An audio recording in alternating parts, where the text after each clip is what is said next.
rough waters. We're in a crisis. The crisis will get worse in the coming months, and it could get far worse.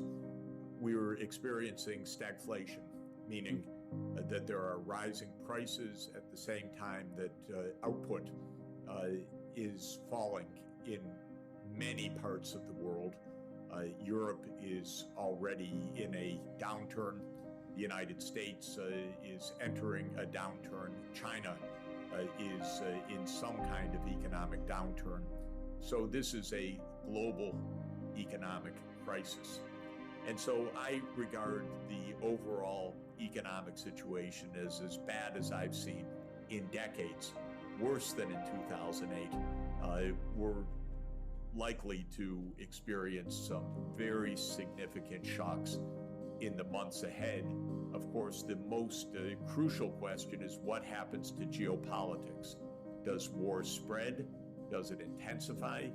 Does it diminish? Is there a return to the negotiating table? Do the US and China come to blows which would disrupt global society? Do they find a way to talk with each other? These are the questions that we're facing right now. In the last stagflation that we had in the late 1970s, what happened was that the inflation in the United States reached around 10% per year, and the Fed, under a 6'7", a 2-meter chairman of the Fed, Paul Volcker, cigar-smoking, tough guy, he said, we're going to end this inflation, and he put interest rates up to 20%. And by the time it was over, all the developing countries were bankrupt. It was unbelievable. So if we go into this just with a naive financial squeeze right now, we'll end up with a lot of carnage, meaning a lot of countries in default, a lot of very high inflation rates. You look at a country like Turkey now. Yeah.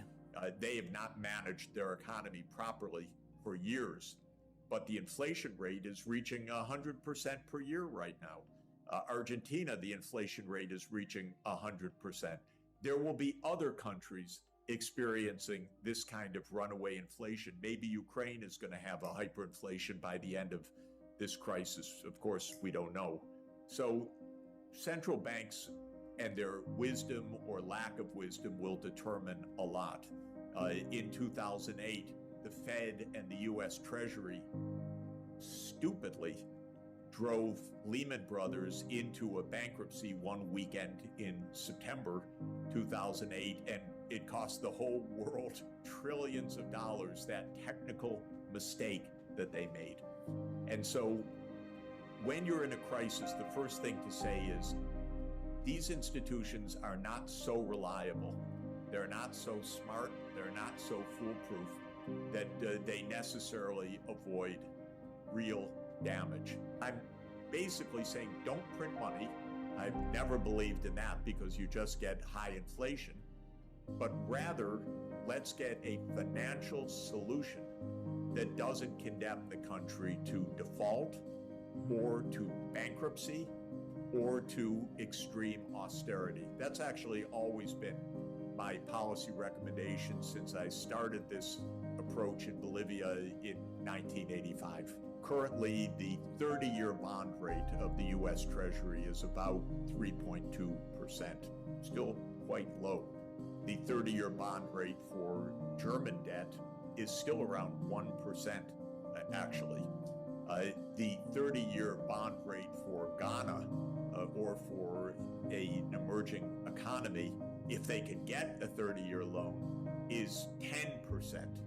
In other words, I am advocating a significant increase of official financing at interest rates that the Treasury or the German government or other Eurozone countries pay themselves. The real room for maneuver is that the interest rates paid by the high-income countries are still very low compared to what the emerging market economies face. What I'm suggesting, therefore, is a major expansion of funds coming from the World Bank, the European Investment Bank, the African Development Bank, the Asian Development Bank, that essentially can borrow on terms very close to what the US government or German government or Japanese government can borrow at, and therefore lend at quite low and long-term interest rates to emerging markets that, if they are left on their own, face horrendous terms that would drive them into default. So I'm recommending to the G20 this approach. But is there a G20 even right now? Countries are barely talking to each other. The US and Russia literally are not talking to each other, of course. US and China barely talking to each other and cooperating on something as bold as avoiding a financial crisis.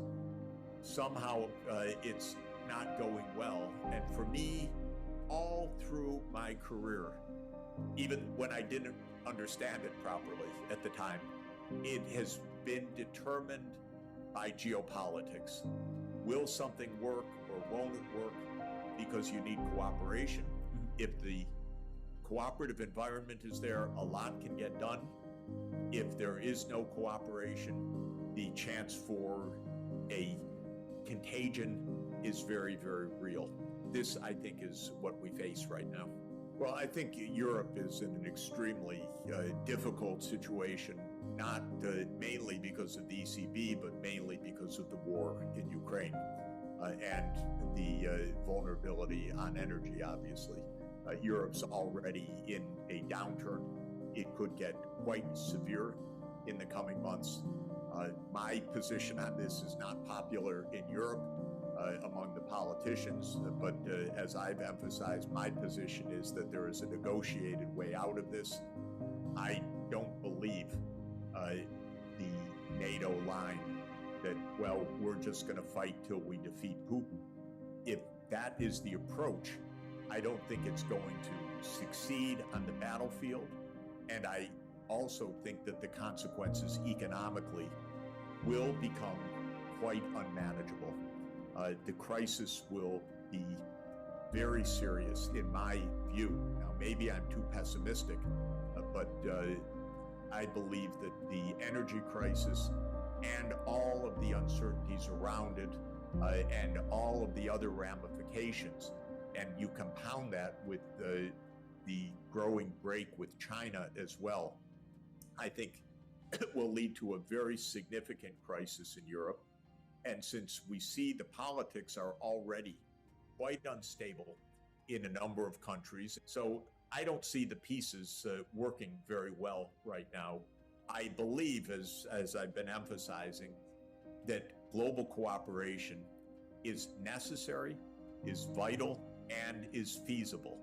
I don't believe in a divided world. I don't believe in democracies versus autocracies.